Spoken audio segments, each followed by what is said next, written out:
Hello everyone, my name is Divya Singh. आज हम start करने जा रहे हैं क्लास 6 का 5th चैप्टर, जो कि हम लोग पहले से ही 4 चैप्टर कंप्लीट कर चुके हैं। और इसके बारे में हम लोग एक एनालिसिस रख रहे हैं। साथ में इसके एमसीक्यू भी हम लोग नेक्स्ट में सॉल्व करेंगे। फिर देखते हैं, जैसा कि आप पहले अध्याय में पढ़ चुके हैं कि पृथ्वी एकमात्र ऐसा ग्रह है जहाँ जीवन है।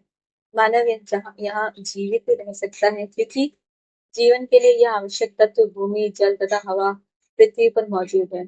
पृथ्वी की सतह ऐसी है जिसमें पर्यावरण के 3 महत्वपूर्ण घटक आपस में मिलते हैं तथा एक दूसरे को प्रभावित करते हैं। पृथ्वी का ठोस भाग जिस पर हम रहते हैं उसे भूमंडल कहा जाता है। गैस की गैस की परतें जो पृथ्वी के चारों ओर से घिरती हैं उसे वायुमंडल कहा जाता है, जहाँ ऑक्सीजन, नाइट्रोजन, कार्बन डाइऑक्साइड तथा दूसरी गैसें पाई जाती हैं। पृथ्वी की बहुत बड़े भाग पर जल पाया जाता है जिसे जलमंडल कहा जाता है। जलमंडल में जल की सभी अवस्थाएं जैसे बर्फ, जल, जलवाष्प सम्मिलित होता है। तो आप इन चीज को मतलब एक समझते चलिए बस।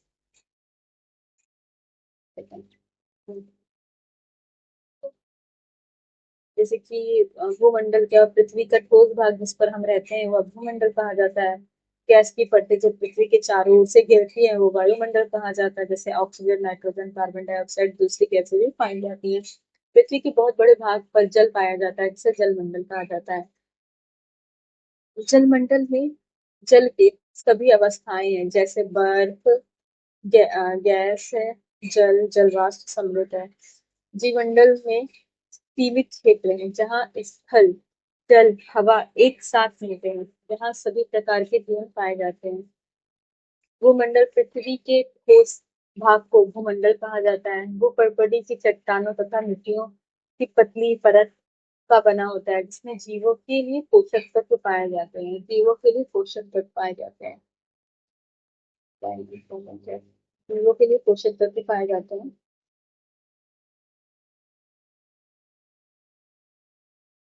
पृथ्वी की सतह को 2 भागों में बांटा जा सकता है। बड़े स्थलीय भूभाग को महाद्वीप तथा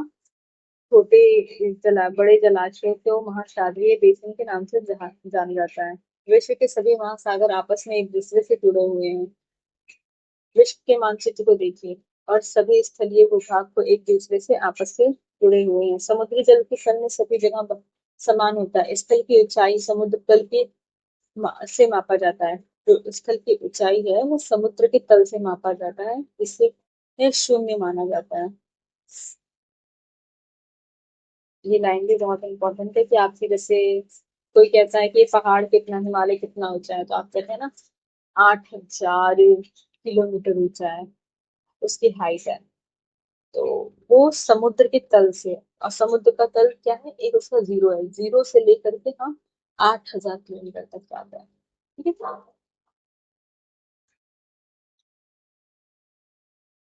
अभी देख रहे हैं सारा सागर एक दूसरे से जुड़ा हुआ है, लेकिन जरूरी नहीं है कि सारे स्थल एक दूसरे से जुड़े हैं। जैसे कि आप भारत और इंडोनेशिया को देख लीजिए, ऑस्ट्रेलिया से इंडोनेशिया को देख लीजिए, अफ्रीका से आप ये एशिया को देख लीजिए। यहाँ पे तो बीच में कटा हुआ है जिसे नहर कहा जाता है। अमेरिका तो पूरा ही अलग है इधर की कंट्री से। आप इसमें देख सकते हैं 4 सागर के बारे में लिखा हुआ है। ये है प्रशांत महासागर।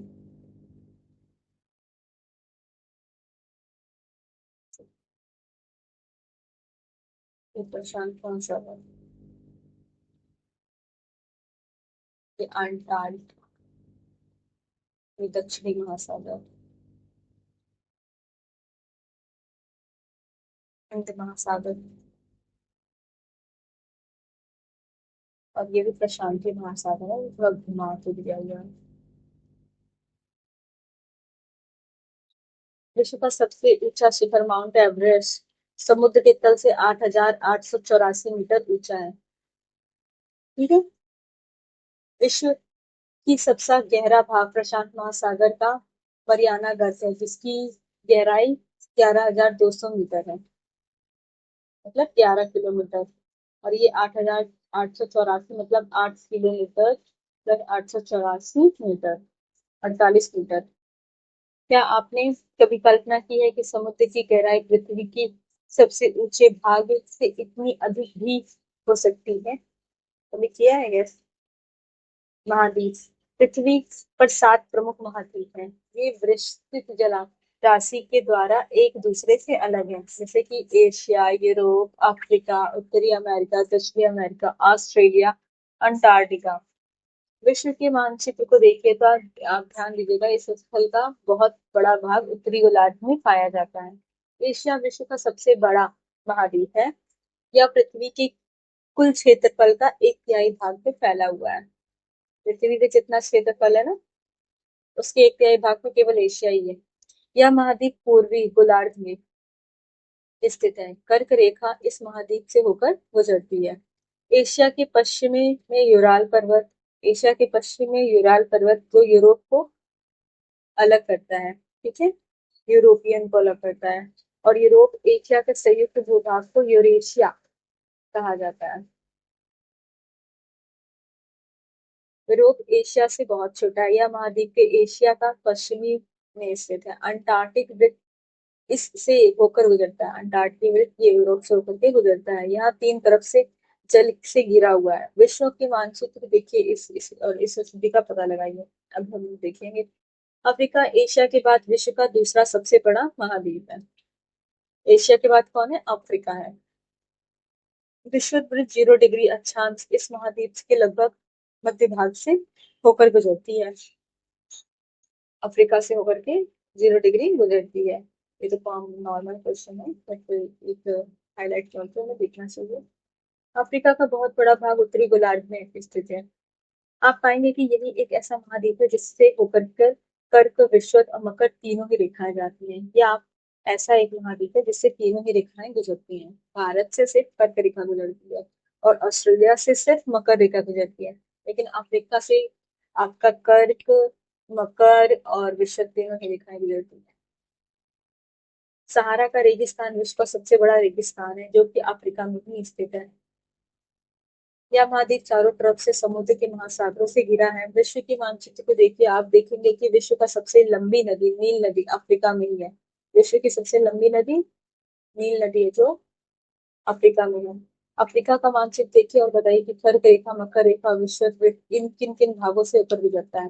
उत्तर अमेरिका विश्व का तीसरा सबसे बड़ा महाद्वीप है। यह दक्षिण अमेरिका की एक समुद्री स्थल से जुड़ा है। इसका पैमाना स्थल संधि है। ये स्थल संधि से जुड़ा हुआ है ना, जैसे उत्तरी अमेरिका, दक्षिणी अमेरिका, यहाँ पे पनामा नाम की जल संधि है, ठीक है। कहा जाता है ये महाद्वीप पूरी तरह से उत्तरी एवं पश्चिमी गोलार्ध में स्थित है। या महाद्वीप, अगर कोई से क्वेश्चन पूछा जाता है ना, कौन सा ऐसा महाद्वीप है जो उत्तर और पश्चिम दोनों गोलार्ध में स्थित है? उत्तर अमेरिका, दक्षिण अमेरिका। यह महाद्वीप 3 महासागरों से घिरा हुआ है।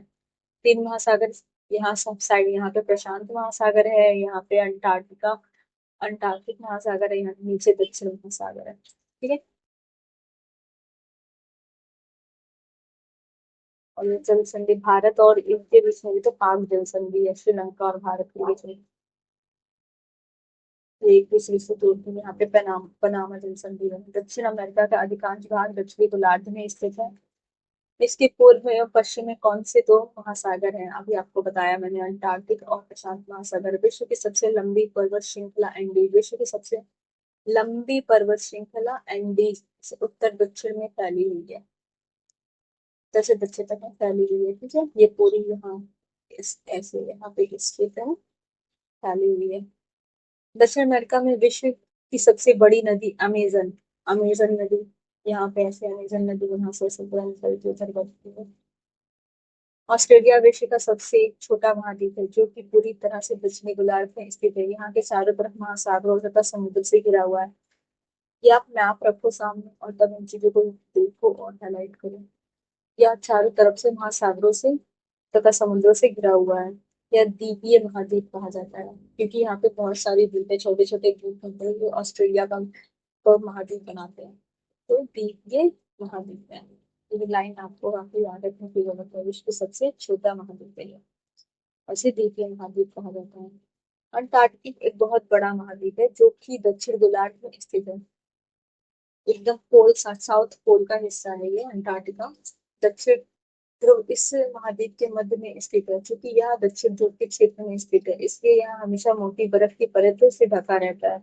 यहाँ किसी भी प्रकार की स्थायी मानव निवास नहीं होता। बहुत से देशों में शोध केंद्र स्थापित किया है। भारत का भी शोध केंद्र यहाँ पे है, मैत्री भारती और एक गंगोत्री।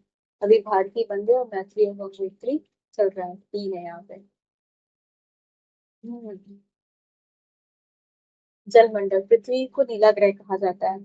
पृथ्वी पे 71% भाग जल का है, 29% भाग स्थल का है। जल मंडल में जल के सभी रूप में उपस्थित है। इसमें महासागर, नदियां, झील, हिम नदियां, भूमिगत जल, वायु, मंडल में जलवाष्प सभी सम्मिलित है। पृथ्वी पर पाए जाने वाले जल का 97% से अधिक भाग महासागर में पाया जाता है। पृथ्वी पर पाए जाने जो जो जल है उसमें से 97% से अधिक भाग महासागर में पाया जाता है। वह इतना अधिक खारा होता है कि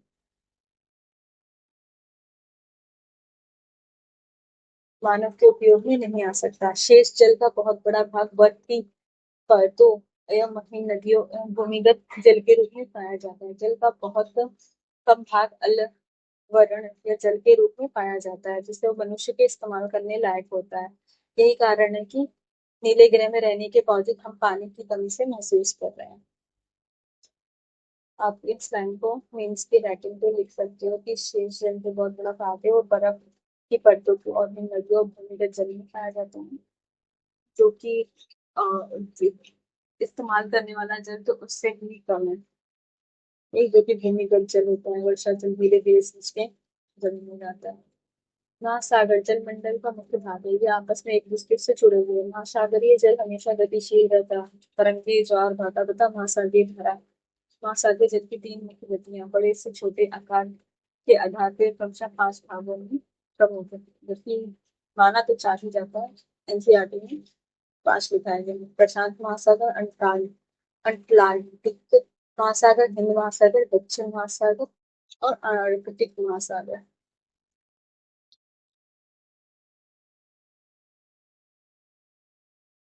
प्रशांत महासागर सबसे बड़ा महासागर है। यह पृथ्वी के 1/3 भाग में फैला हुआ है। यह पृथ्वी के 1/3 भाग में फैला हुआ है, प्रशांत महासागर। पृथ्वी का सबसे गहरा भाग मेरियाना गर्त प्रशांत महासागर में ही स्थित है। प्रशांत महासागर लगभग वृत्ताकार और है और एशिया, ऑस्ट्रेलिया, उत्तरी एवं दक्षिणी अमेरिका इसके चारों ओर स्थित है। आप ये चित्र देख सकते हो कि देखिए प्रशांत महासागर के चारों ओर इन महाद्वीपों की स्थिति का पता लगाना है। अटलांटिक महासागर विश्व का दूसरा सबसे बड़ा महासागर है। यह अंग्रेजी भाषा में एस के अक्षर के जैसे आकार होता है। इसके पश्चिमी किनारों पर उत्तर और दक्षिणी अमेरिका है और पूर्वी किनारों पर यूरोप और अफ्रीका। अटलांटिक महासागर की तटरेखा बहुत अधिक तंतुरित है, कि मतलब वो कटक निकले हुए हैं जो ऐसे ऐसे करके होते हैं ना, एस जैसा उसके बीच में ऐसे ऐसे निकला हुआ है। तो बहुत देख देख करके जाना पड़ता है। इसी में से जब टाइटैनिक डूबा था तो इसी कटक से उनकी नाव टकरा गई थी और इससे नाव उनकी शिप में थोड़ा चोट लगने की वजह से पानी भर गया था। इसी को बोलते हैं दंतुरित। यह अनियमित एवं दंतुरित तटीय रेखा पूरे इसे एस में ना ऐसे ऐसे करके बना हुआ है। प्राकृतिक पोताश्रयों एवं पतनों के लिए आदर्श स्थिति है। व्यापार की दृष्टि से यह सबसे व्यस्त महासागर है। हिंद महासागर की एक ऐसा महासागर है जिसका नाम किसी देश के नाम पर है, यानी भारत के नाम पर रखा गया है। यह महासागर लगभग त्रिभुजाकार है। इसके उत्तर में एशिया, पश्चिम में अफ्रीका तथा पूर्व में ऑस्ट्रेलिया स्थित है। दक्षिण महासागर अंटार्कटिका महाद्वीप को चारों ओर से घेरता है। यह अंटार्कटिका महाद्वीप से उत्तर की ओर से 60 डिग्री अक्षांश तक फैला हुआ है। अंटार्कटिक महासागर उत्तर ध्रुव वृत्त में स्थित है तथा यह उत्तर ध्रुव के चारों ओर फैला है। यह प्रशांत महासागर के छिछले जल वाले छिछले जल वाले एक संकर से भाग से जुड़ा है, ठीक है, जिसे बेरिंग जल संधि के नाम से जाना जाता है। बेरिंग जल संधि इधर उत्तरी अमेरिका और उत्तरी तट यूरेशिया से घिरा है। मैं आपको लिख दिखाती हूँ बेरिंग जल संधि जो टफ हो सकता है। हाँ, जो ये हिस्सा है ना, ये हिस्सा यहाँ का, तो इसको घूम के जाएंगे ना तो वहाँ ये हिस्सा इधर पड़ेगा। तो देखते हैं आप यहाँ पे ये थोड़ा सा येलो सा आ रहा है, जो इसके बीच की लाइन है ना, यही है बेरिंग रेंज होगी, जो इनको यूरोपिया से उत्तरी अमेरिका को अलग करता है, अलास्का को अलग करता है।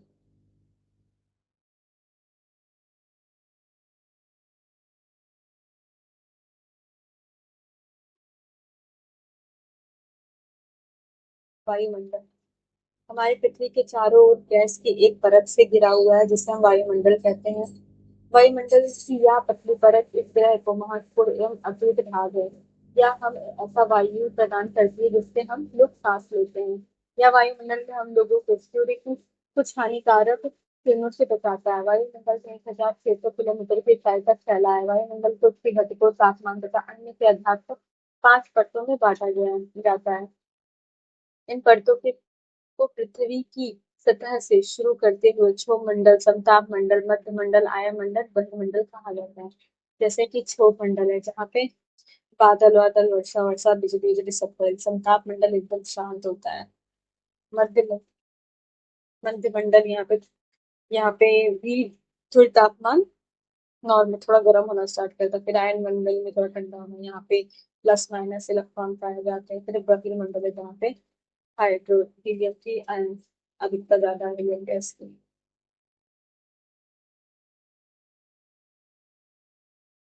वायुमंडल मुख्यतः ऑक्सीजन और नाइट्रोजन की का बना होता है, जो कि साफ या शुष्क हवा का 99% भाग है। आयतन के अनुसार नाइट्रोजन 78% है और ऑक्सीजन 21% है, तथा दूसरी गैसें कार्बन डाइऑक्साइड, आर्गन इत्यादि का मात्र 1% है। ऑक्सीजन सांस लेने के लिए आवश्यक है, जबकि नाइट्रोजन प्राणियों की वृद्धियों के लिए आवश्यक है।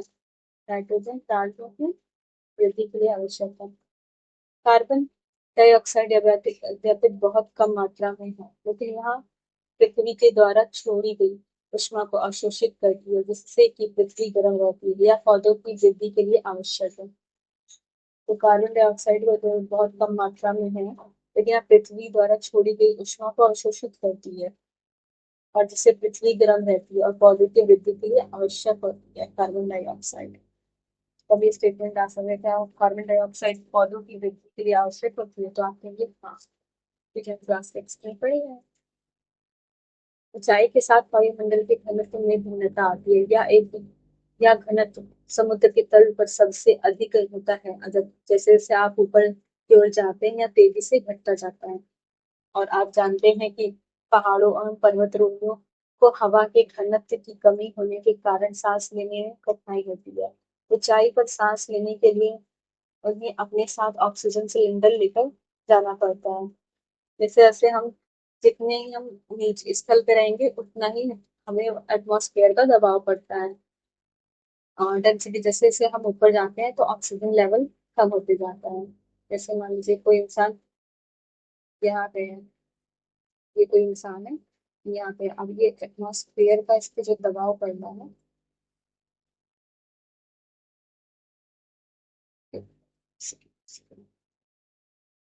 और इसमें इतना लंबा एटमॉस्फेयर का दबाव है। लेकिन अब यहीं पे एक पहाड़ है,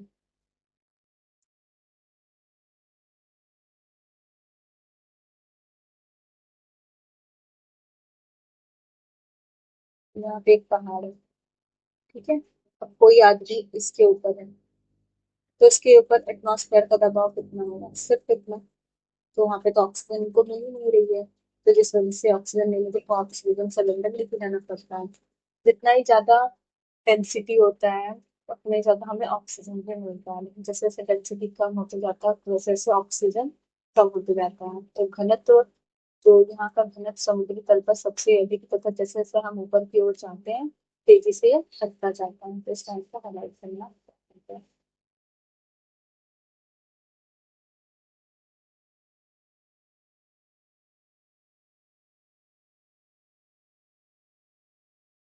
ऊपर की ओर जाते ही तापमान ही घटता है, ऊपर की ओर जब हम जाते हैं तापमान घटता जाता है। वायुमंडल पृथ्वी पर दबाव डालता है और एक स्थान से दूसरे स्थान पर अलग अलग होता है। कुछ क्षेत्रों में हम अधिक दाब महसूस करते हैं, कुछ क्षेत्रों में कम। वायु उच्च दाब से निम्न दाब की ओर बहती है। वायु क्या उच्च दाब से निम्न हो जाती है। गतिशील वायु को वायु पवन कहा जाता है। गतिशील वायु उनको पवन कहा जाता है, जो कंटिन्यू चलती रहती है। इसके वर्ड्स बहुत इंपॉर्टेंट होते हैं, हमें पता नहीं चलता ये कौन है गतिशील वायु है पवन है। जीवमंडल, जीवमंडल स्थल जल मंडल तथा हवा के बीच का एक सीमित भाग है। यह वह भाग है जहाँ जीवन मौजूद है। यहाँ जीवों की बहुत सी प्रजातियां हैं, जो कि सूक्ष्म जीवों तथा बैक्टीरिया से लेकर के बड़े स्तनधारियों के आकार में पाई जाती हैं। मनुष्य सहित सभी प्राणी जीवित रहने के लिए एक दूसरे के से तथा जीवमंडल से जुड़े होते हैं। जीवमंडल के प्राणियों को मुख्यतः दो भागों में, जंतु जगत एवं पादप जगत के में विभक्त किया जाता है। पृथ्वी के ये तीनों परिमंडल आपस में पारस्परिक क्रिया करते हैं तथा एक दूसरे को किसी ना किसी के रूप में प्रभावित करते हैं। उदाहरण के लिए लकड़ी तथा खेती के लिए वनों को काटा जाता है तो इसे ढलुआ भाग पर मिट्टी का कटाव तेजी से होने लगता है। इसी प्रकार प्राकृतिक आपदाएं जैसे भूकंप से पृथ्वी की सतह पे परिवर्तन हो जाता है। हाल ही में सुनामी के कारण अंडमान और निकोबार द्वीप समूह के कुछ भागों में पानी से डूब गया है। जैसे इंदिरा पॉइंट में थोड़ा पानी से डूब गया है, अंडमान निकोबार में है। मानव के इस्तेमाल के लायक नहीं रह जाता, यह जल दूसरों के जीवों को भी नुकसान पहुंचाता है। उद्योग, तापीय विद्युत संयंत्रों तथा गाड़ियों का उत्सर्जित पदार्थ वायु को प्रदूषित करता है। कार्बन डाइऑक्साइड वायु का एक महत्वपूर्ण घटक है, लेकिन कार्बन डाइऑक्साइड की मात्रा में वृद्धि के कारण पृथ्वी के तापमान में वृद्धि हो रही है। इसे भूमंडलीय तापमान कहा जाता है। भूमंडलीय तापमान इसलिए भूमंडल, वायु मंडल तथा जलमंडल के बीच प्राकृतिक संतुलन को बनाए रखने के लिए पृथ्वी के संसाधनों को सीमित उपयोग करना आवश्यक है। अब यहाँ खत्म हो जाता है। अब नेक्स्ट चैप्टर सॉल्व करेंगे। फिर उसके बाद हमारा 7th क्लास की एनसीईआरटी चलेगी। And thank you all of you.